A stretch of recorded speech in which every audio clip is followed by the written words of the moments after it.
На улице было холодно и ветрено. Маша бежала из школы бегом, чтобы не замерзнуть. Изо рта валил пар, застывая на шарфе, ресницах и выбившихся из-под шапки волосах серебристым инием. Сейчас она придет домой, выпьет горячего чая с лимоном, заберется на диван с ногами, накроется пледом. Стоило подумать о теплом уютном доме, как ноги сами припустили быстрее. Вот и подъезд. Маша рванула на себя дверь и чуть не врезалась в тетю Свету, полную соседку невысокого роста. Она ее не любила, считала вредной. Тетя Света всегда почему-то разглядывала Машу, сощурив маленькие черные глаза. «Тихо ты, ягоза, чуть с ног не сбила!» – проворчала тетя Света и уставилась на Машу. «Простите», – сказала виновата Маша. Женщина заняла весь дверной проем и не двигалась с места. «Вот никак не могу понять, на кого ты похожа? Отец кореглазый, мать голубоглазая, а ты? И волосы у тебя другие. Они высокие, а ты от горшка два вершка». «Ну и что?» – спросила Маша. «Разве дети обязательно должны быть копией родителей?» Она не хотела показаться грубой, не знала, как убрать с дороги полную соседку, не отпихивать же ее. Маша оглянулась, надеясь, что кто-то подойдет к подъезду, но выручить ее было некому. Что-то во взгляде тети Светы тревожило Машу. Хотелось скорее убежать от нее, от ее острых оценивающих глаз. «Не обязаны», — соседка вздохнула. «Только я в этом доме живу с самого начала.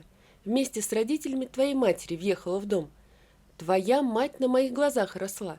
Потом замуж вышла, а через 2 года тебя принесли из роддома». Маша нетерпеливо слушала, притоптывая на месте, не понимая, к чему клонит соседка. «Из роддома тебя принесла, а беременной я ее не видела. Вот и думай, почему ты на родителей не похожа?» Соседка наконец отошла в сторону, впуская Машу в подъезд. Маша поднялась на 2 ступеньки и вздрогнула, когда сзади захлопнулась входная дверь. И вдруг догадка осенила ее. Она даже остановилась посреди лестницы, лицо горело, а руки стали ледяными. Да нет, она так говорит из ревности, просто живет одна, ни мужа, ни детей, вот и разносит сплетни. Не видела? Это ничего не значит, подумала Маша, но отмахнуться от слов соседки не смогла. Она медленно поднялась на 3-й этаж старой панельной пятиэтажки, вошла в квартиру, разделась, взяла семейный альбом, села с ногами на диван и стала разглядывать фотографии.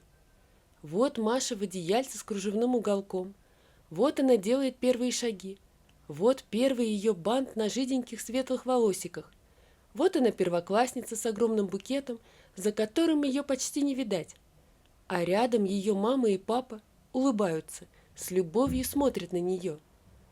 Маша услышала поворот ключа в замочной скважине и быстро вытерла слезы.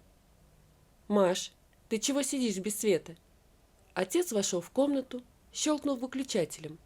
Люстра вспыхнула под потолком ярким светом, от которого Маша зажмурилась. «Что случилось? Ты плакала?» Отец сел рядом с ней на диван. «Ты альбом смотрела? Дай-ка». Он взял альбом и стал листать. «Пап, я вам не родная?» Тихо спросила Маша. «Маш, с чего ты это взяла?» Отец поднял на нее глаза. Маша заметила в них страх, растерянность, и от этого ей стало страшно самой. Она отбросила плед, вскочила с дивана. «Пап, скажи, я имею право знать!» — крикнула Маша дрожащим голосом, не спуская с отца глаз.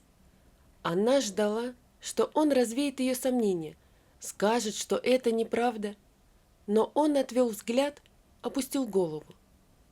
Все понятно. Маша выбежала в прихожую, надела шапку, сунула ноги в сапоги, рванула с вешалки шубу. «Маш, постой, куда ты? Я все объясню». Но Маша уже выбежала из квартиры, хлопнув дверью так, что с потолка посыпалась побелка. Она бежала вниз по лестнице, надевая на ходу шубу и глотая слезы. Он побоялся посмотреть мне в глаза. Значит, все правда. Я им не родная, чужая. А чья? Она выбежала на улицу, вздрогнула от холода. Мороз обжег влажное от слез лицо. Шарф остался на вешалке. Ни рукавиц с собой, ни денег. Маша торопливо пошла прочь.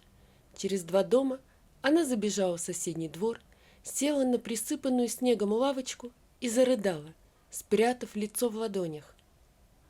«Ты чего рыдаешь? У тебя что-то случилось?» Маша отняла от лица руки и увидела Ромку из 10 А-класса. «А ну-ка пошли ко мне, расскажешь все», — скомандовал он. «Никуда я не пойду», — всхлипывая, произнесла Маша. «Пойдем, дуреха, замерзнешь и заболеешь. Я все равно не отстану. Умрешь, а мне потом перед твоими родителями оправдываться, что не спас тебя. Пойдем», — повторил он, схватил Машу за руки и резко поставил на ноги. «Да не бойся ты, родители в театр ушли. Чай попьем, расскажешь, что за беда у тебя такая. Может, смогу помочь». Маша пошла за Ромкой. Она вошла в обычную квартиру, правда, более современную и большую, чем у ее родителей. Ромка заставил ее надеть пушистые мамины тапки, накинул на плечи свой толстый вязаный джемпер.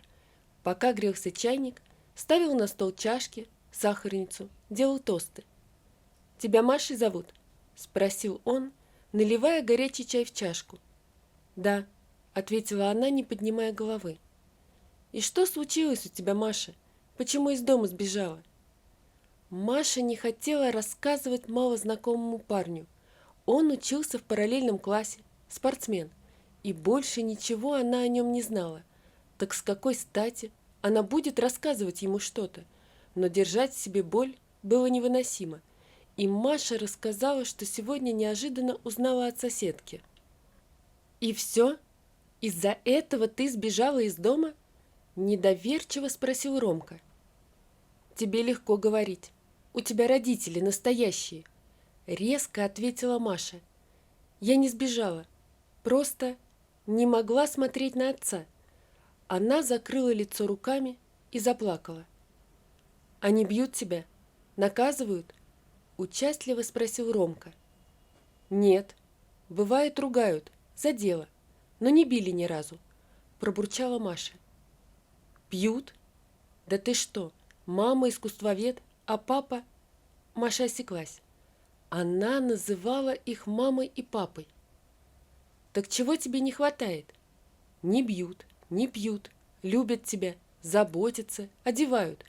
Родители не те, что родили, а те, что вырастили, душу вложили». Ромка встал из-за стола и подошел к окну, сунув руки в карманы брюк. «Потом, откуда ты знаешь, что эта тетка не придумала все из вредности?» Не поворачиваясь, спросил Ромка. Но отец не смог смотреть мне в глаза. Он не сказал, что это неправда. С истерикой в голосе выкрикнула Маша. «И что ты собираешься делать? Уйдешь из дома? Правильно, ведь они чужие тебе. Будешь искать своих родителей? А если они далеко? У тебя есть деньги на это?» Тихо и спокойно спросил Ромка, глядя в окно на заснеженный двор. Маша растерянно уставилась на его спину. Она поняла, что он прав, а Ромка вдруг подошел к ней, наклонился и стал целовать. «Ты что?» Маша отпихнула его и вскочила со стула. «А что такого? Ты ничья, будешь моей». Маша испуганно попятилась от Ромки к двери, а он наступал на нее. «Представь, что твои родители тоже в 16 лет влюбились друг в друга, влюбились и познали все радости взрослой жизни. Когда твоя настоящая мама узнала, что беременна, то страшно испугалась, сказала об этом своему парню. Он струсил, сбежал, бросил ее одну разбираться со всем. А потом ее мама заметила живот, устроила скандал. Аборт делать было уже поздно. Маша уперлась спиной в дверь, как завороженная слушала Ромку, не сводя с него заплаканных опухших глаз, а он продолжал выплевывать жестокие обидные слова. Лето, каникулы. Родители отправили глупую девчонку к бабушке в другой город, подальше от посторонних глаз. Там она и родила. и оставила новорожденную дочку в роддоме. А что? На что ты ей? Она еще сама ребенок. Нужно окончить школу, поступить в институт. Впереди целая жизнь. Потом она влюбилась в парня. Его отец был важной шишкой. Родители считали, что девушка сына порядочная и чистая, достойная невеста их сыну. Сыграли красивую свадьбу. Она родила 2 детей. Однажды спросила мужа, как он отнесется бы к чужому ребенку, и он сказал, что никогда не примет. Она испугалась, что может потерять его, детей, семью и благополучие, и забыла тебя. Скажи спасибо, что не в детдоме росла, что тебя забрали и вырастили хорошие люди, которые, наверное, не могли иметь своих детей. Ты росла в любви и заботе.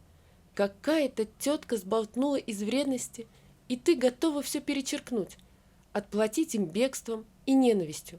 Молодец, сказал Роман, резко отвернулся от Маши и снова отошел к окну.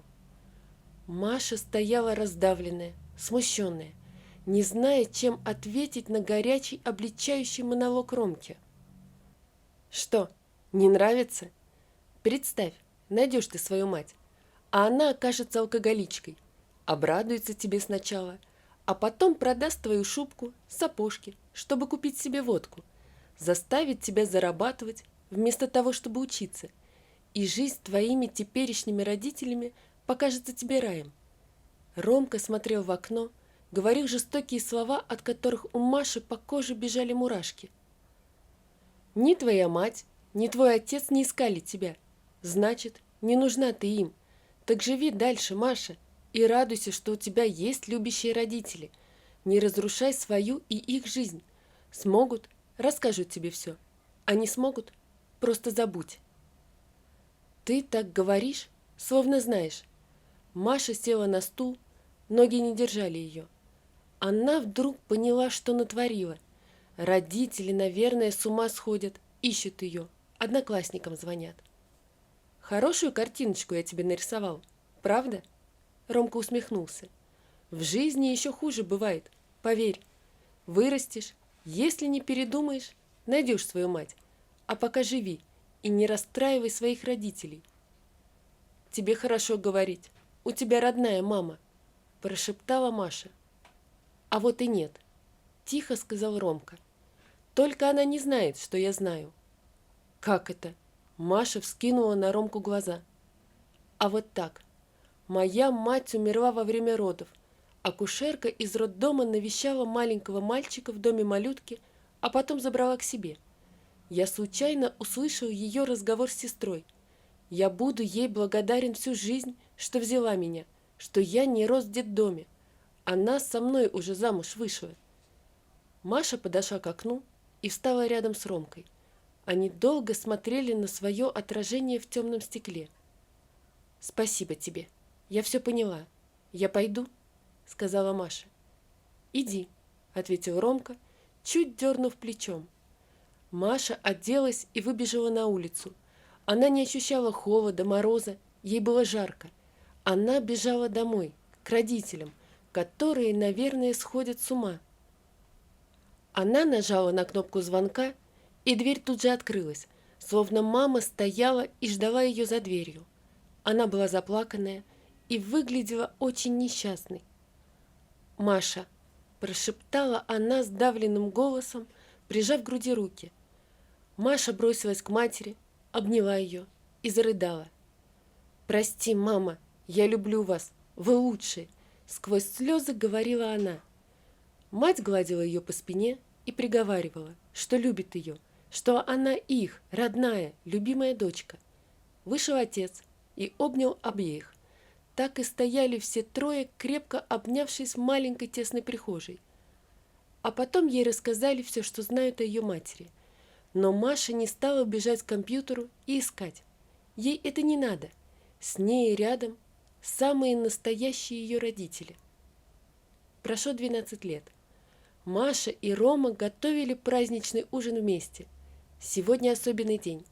Не так давно они купили квартиру, а сегодня забрали из детского дома Ванечку. Вечером бабушки и дедушки приедут знакомиться с внуком. Они с Ромой еще как только поженились, решили, что обязательно подарят дом хотя бы одному одинокому ребенку. И вот это случилось. А еще Маша сегодня всем расскажет, что беременна, а пока об этом не знает даже Ромка.